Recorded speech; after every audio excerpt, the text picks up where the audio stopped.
Hi, this is Ravi. సిద్ధం సభలో YCP అధినేత సీఎం జగన్ పొత్తుల గురించి మాట్లాడారు. పొత్తుల గురించి మాట్లాడుతూ చాలా విమర్శలు చేశారు. కానీ ఒకే వ్యక్తిని మాత్రం టచ్ కూడా చేయలేదు. ఆయన పేరు ప్రస్తావన కూడా తీసుకురాలేదు. ఎందుకు ఎవరైనా ఆయన చూసి జగన్ ఎందుకు భయపడుతున్నాడు? ఇదే అంశంపై మనతో మాట్లాడేందుకు సీనియర్ జర్నలిస్ట్ సిఎస్ రావు ఉన్నారు. ఆయన అడిగి మరిన్ని వాళ్ళు తీసుకుందాం. సార్ నమస్కారం. నమస్తే రవి. సార్, సిద్ధం సభ నిన్న జరిగింది. సో సిద్ధం సభలో సీఎం జగన్మోహన్ రెడ్డి అన్ని విషయాలు ప్రస్తావించారు. పొత్తు గురించి మాట్లాడారు. కానీ ఒక్క వ్యక్తి గురించి మాత్రం అస్సలు ప్రస్తావించారు. ఎందుకు ఎవరా వ్యక్తి, ఎందుకని అతను ఆయన పేరు కూడా మాట్లాడడానికి భయపడుతున్నారు? సో నిజంగానే ఆయన పేరు గురించి మాట్లాడకపోగా ఢిల్లీ వైపు చూడకుండా కుర్చీ మడత పెట్టేశారు. తాజాగా కుర్చీ మడత అనేది పాపులర్ కదా. అవును. అంటే ఆ కోణం నుంచి చూస్తే కుర్చీ మడత పెట్టేశాడు అనేటువంటి భాషను వాడచ్చు. జగన్మోహన్ రెడ్డి తన కుర్చీని తనే మడతేసుకున్నాడు. కుర్చీ మడత పెట్టేశాడు ఢిల్లీ కుర్చీని. అంటే ఎక్కడైతే పొత్తులు ఉన్నాయో పొత్తుల గురించి దాదాపుగా జగన్మోహన్ రెడ్డి ప్రతి సిద్ధం సభలో మాట్లాడుతూనే ఉన్నారు. పొత్తులు కన్ఫర్మ్ అయిపోయి అఫీషియల్గా అనౌన్స్ చేసిన తర్వాత అయినా సరే ఆయన నరేంద్ర మోడీ గురించి కానీ లేదా అమిత్ షా గురించి కానీ బీజేపీ గురించి కానీ ఎక్కడా కూడా మాట్లాడటానికి ఆయన ధైర్యం చేయలేకపోతున్నాడు. సహజంగా ఏంటంటే పొత్తు పెట్టుకున్నప్పుడు అన్ని పార్టీలు విమర్శిస్తారు. అవును. చంద్రబాబు నాయుడు మోకారిల్లాడు, చంద్రబాబు నాయుడు అక్కడ పడిగాపులు కాశారు. పవన్ కళ్యాణ్ చంద్రబాబు నాయుడు వెళ్ళారు. పవన్ కళ్యాణ్ చంద్రబాబు నాయుడు దత్తపుత్రుడు. ఇలాంటి ఎప్పట్లాగనే ఈ సిద్ధం సభ ముగింపు రోజున ఆయన మాట్లాడాడు తప్పితే బట్ నాలుగో పెళ్లిని ఎందుకన్నా స్కిప్ చేశారు. ఈసారి సోషల్ మీడియాలో బాగా రివర్స్ అయింది కదా. అంటే బహుశా నేను అనుకోవటం భారతి ఏమన్నా ఇన్వాల్వ్ అయ్యి భారతి రెడ్డి ఒకవేళ నువ్వు నాలుగో పెళ్లి అయితే నా మొత్తం నాకు చుట్టుకుంటుంది, నా వైపు వచ్చేస్తుంది అని చెప్పేసి ఏమన్నా ఆవిడ కంట్రోల్లో పెట్టారేమో తెలియదు. కానీ మొత్తం మీద ఈ అన్ని సభల్లో 3 పెళ్లిళ్ళు 4 పెళ్లిళ్ళ గురించి ప్రస్తావించినటువంటి జగన్మోహన్ రెడ్డి ఈసారి మాత్రం 4గో పెళ్లి గురించి కానీ పవన్ పెళ్లిళ్ళ గురించి కానీ మాట్లాడలేదని అంటే కరెక్ట్గా జెండా వేదికగా తాడేపల్లిగూడెంలో పవన్ కళ్యాణ్ బాగానే జగన్మోహన్ రెడ్డికి వేసేటు ఎక్కడ తగలాలో అక్కడ తగిలేటట్టు మాట్లాడారని చెప్పేసి అనుకోవడానికి అవకాశం ఉంది. లేదంటే జగన్మోహన్ రెడ్డి ఎప్పుడు పెళ్లిళ్ళ గురించి మాట్లాడకుండా పవన్ పెళ్లిళ్ళ గురించి ఏ సభ కూడా జరగలేదు. కానీ మేదరమెట్లలో జరిగినటువంటి సభలో మాత్రం పెళ్లిళ్ళ గురించి ఎక్కడా ప్రస్తావన లేదు. కాకపోతే దత్తపుత్రుడు అని చెప్పేసి మాత్రం అన్నారు. అట్ ద సేమ్ టైం అందరినీ ఆ విధంగా విమర్శిస్తున్నటువంటి జగన్మోహన్ రెడ్డి బీజేపీ గురించి కానీ బీజేపీకి సంబంధించినటువంటి నాయకుల గురించి కానీ మాట్లాడకపోగా ప్రత్యేక హోదా అని ఒకే పదం అన్నాడు అంతే. దాని తర్వాత ప్రత్యేక హోదా గురించి పడుచుకోవట్లేదని కానీ ప్రత్యేక హోదా గురించి దాన్ని మడత పెట్టేశారని చెప్పేసి అన్నారు. కానీ ఎవరు మడత పెట్టేశారని చెప్పి డిస్కషన్ వస్తే అప్పుడు అసలు మడతేసింది ఎవరు అర్థమవుతుంది. ప్రత్యేక హోదా తీసుకొస్తా అని చెప్పి చెప్పింది ఎవరు అనేది జగద్విదితం. అవును. కానీ ఆయన ప్రత్యేక హోదా లేకుండా చేశారని చెప్పి ఒకే జస్ట్ ఒక వర్డ్ అలా ఉపయోగించి వదిలేశారు. అంటే మొత్తం మీద ఏంటంటే ఆయన తడబడ్డారు, కన్ఫ్యూజ్ అయ్యారు ఆ స్పీచ్లు అని చెప్పి మనం అనుకోవచ్చు. అంటే ఏది మాట్లాడితే ఏమవుతుందో, ఎటువైపు నుంచి ప్రమాదం వస్తుందో అన్నట్టుగా కొంచెం ఆయనలో ఆందోళన అయితే నాకు ఆయన స్పీచ్లో కనిపించింది, బాగా కనిపించింది. ఇంకోటి ఏంటంటే ఢిల్లీ వైపు చూడటానికి, ఢిల్లీలో వాళ్ళ గురించి మాట్లాడటానికి ఏమాత్రం ధైర్యం చేయట్లే ఆయన. దానికి కారణం ఏంటంటే ఇప్పటివరకు ఆయన మీద ఉన్నటువంటి ఆరోపణలు ఏదైతే ఉన్నాయో అవన్నీ నిజమే అనేదానికి నిన్న స్పీచ్ని ఒక ఉదాహరణగా తీసుకోవచ్చు. ఆయన మీద ఉన్న ఆరోపణలు ఎప్పుడు ఢిల్లీ వెళ్ళినా కానీ ఆయన కేసుల గురించి వెళ్తూ ఉన్నారు, వాటి గురించే మాట్లాడుతున్నారు. ఆయన బెయిల్ గురించి, వివేకానంద రెడ్డి మర్డర్ గురించి, అవినాష్ రెడ్డి అరెస్ట్ గురించి, వీటి గురించి వెళ్తున్నాడు అనేది ఆయన మీద ఉన్నటువంటి ప్రధానమైన ఆరోపణలు. ఇంకోటి ఏంటంటే చంద్రబాబు నాయుడు మోకారు వెళ్తున్నాడు ఢిల్లీ వెళ్ళి అని చెప్పేసి ఆయన చేసినటువంటి కామెంట్ చూస్తే అసలు ఎవరు మోకారు వెళ్తున్నారు, ఢిల్లీ పెద్దలకి, ఢిల్లీ బీజేపీ పెద్దలకి ఎవరు మోకారు వెళ్తున్నారు అనేది గత 4 సంవత్సరాల నుంచి వినిపిస్తుంది కదా. 4.5 సంవత్సరాల నుంచి వినిపిస్తూనే ఉంది కదా.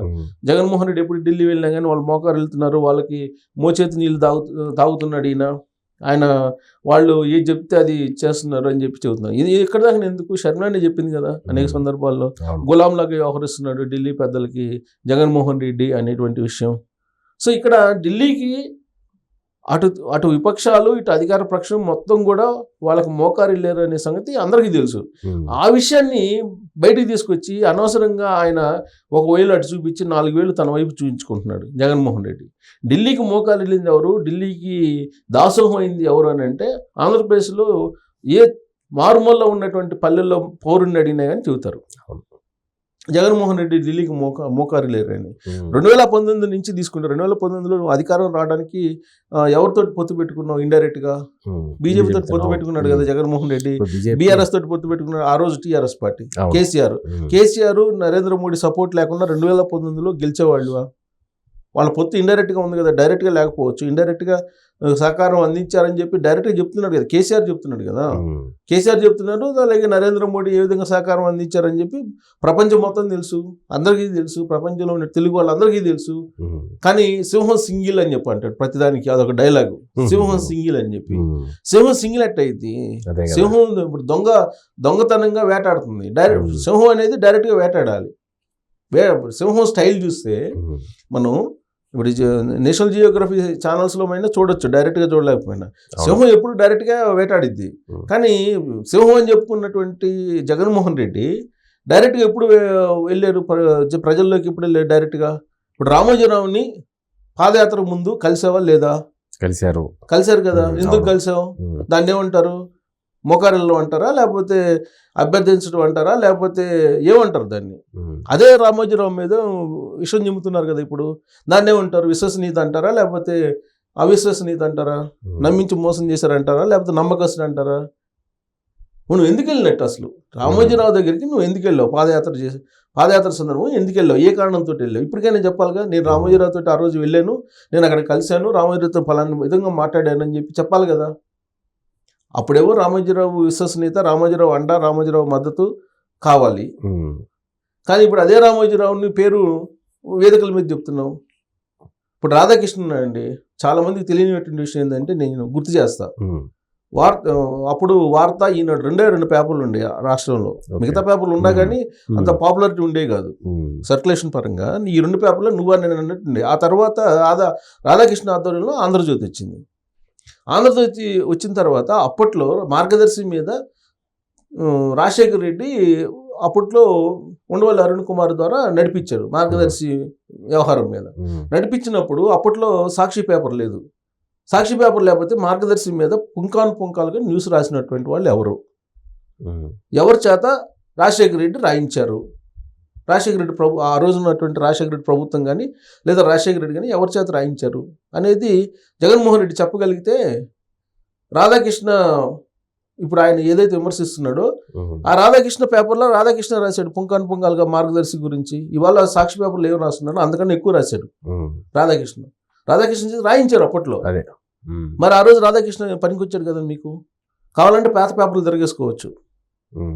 ఇవాళ సాక్షిలో ఎలాగైతే మార్గదర్శి గురించి రాస్తున్నారో ఆ రోజు అంతే స్థాయిలో ఆంధ్రజ్యోతిలో రాశారు. ఇది నేను ఆ రోజున వార్తలో నేను చీఫ్గా ఉన్నాను, అది నాకు తెలుసు. కానీ వార్తా పేపర్లో మార్గదర్శి గురించి అన్యాయం జరగలేదు కాబట్టి మార్గదర్శి గురించి మీరు న్యూస్ ఆపేయండి అని చెప్పి ఆ రోజు మేనేజ్మెంట్ నిర్ణయం తీసుకుంది. ఆ సందర్భంగా నేను శైలజని, ఇప్పుడు మార్గదర్శికి ఎండీగా ఉన్న శైలజని నేనే ఇంటర్వ్యూ చేశాను, స్వయంగా నేనే ఇంటర్వ్యూ చేశాను. అసలు ఏంటి మార్గదర్శిలో ఏం జరిగింది, ఎందుకు మీ మీద ఆరోపణలు వస్తున్నాయి, మొత్తం ఇంటర్వ్యూ ఇప్పుడు కూడా చూసుకోవచ్చు. కాదు పాత పేపర్లు తిరిగేస్తే వస్తుంది. 2005లో నాకు తెలిసినంత వరకు 2005-6 ప్రాంతంలో నేనే ఇంటర్వ్యూ చేశాను. నా బయలుని కూడా ఉంటుంది, కావాలంటే చూసుకోవచ్చు ఎవరైనా సరే. మరి ఆ రోజు పనికి వచ్చిన రాధాకృష్ణ ఇప్పుడు ఎందుకు పనికి రావట్లేదు అంటే విశ్వసనీయత ఏంటి?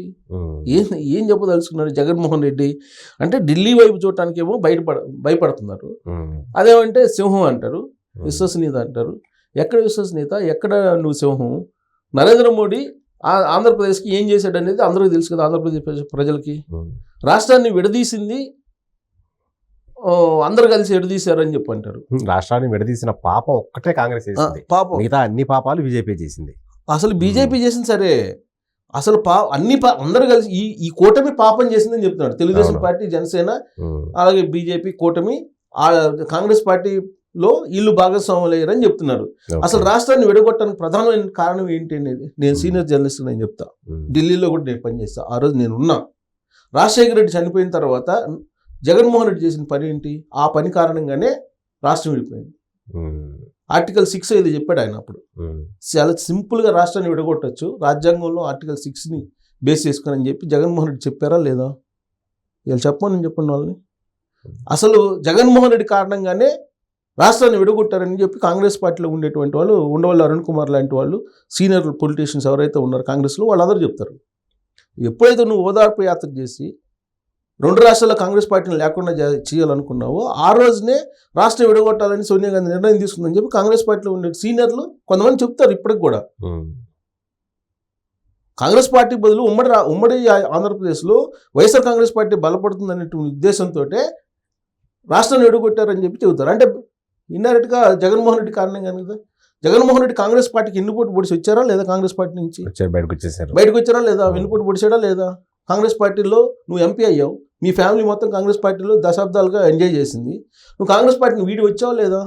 నువ్వు వచ్చిన తర్వాత నువ్వు చేసింది ఆ పార్టీకి ఎన్నుపోటు పొడవడానికి నువ్వు ప్రయత్నం చేసినప్పుడు రాజకీయంగా నిలబడటానికి కాంగ్రెస్ పార్టీ రాష్ట్రాన్ని విడదీసిందని చెప్పి నేను చెప్పడం కాదు, కాంగ్రెస్ పార్టీలో ఉండేటువంటి సీనియర్లే ఆ రోజు చెప్పినటువంటి మాటలు. బొత్స సత్యనారాయణ మీ దాంట్లో ఉన్నాడు కదా ఇవాళ పార్టీలో. బొత్స సత్యనారాయణ అడుగున్నా, బొత్స సత్యనారాయణ ఏమన్నారు ఆ రోజు? విడగొట్టడానికి ఉండేటువంటి కారణాల్లో జగన్మోహన్ రెడ్డి కారణమా కాదా? జగన్మోహన్ రెడ్డి ఆర్టికల్ 6 ప్రకారం విడగొట్టవచ్చు రాష్ట్రాన్ని చెప్పారా లేదా? ఇవాళ చంద్రబాబు నాయుడు కారణంగానో పవన్ కళ్యాణ్ కారణంగానో రాష్ట్రం విడిపోయిందని చెప్పే ప్రయత్నం సిద్ధం సభల్లో చేసావు. నరేంద్ర మోడీని ఎందుకు ప్రశ్నించట్లేదు? విభజన చట్టం ప్రకారం ఎందుకు ఇవ్వలేదు నాకు ప్రత్యేక హోదా, ఎందుకు రాజధాని నిర్మించలేదు, ఎందుకు నాకు విశాఖ ఉక్కుని ప్రైవేటీకరణ చేస్తున్నావు, ఎందుకు ప్రశ్నించలేకపోతున్నాను?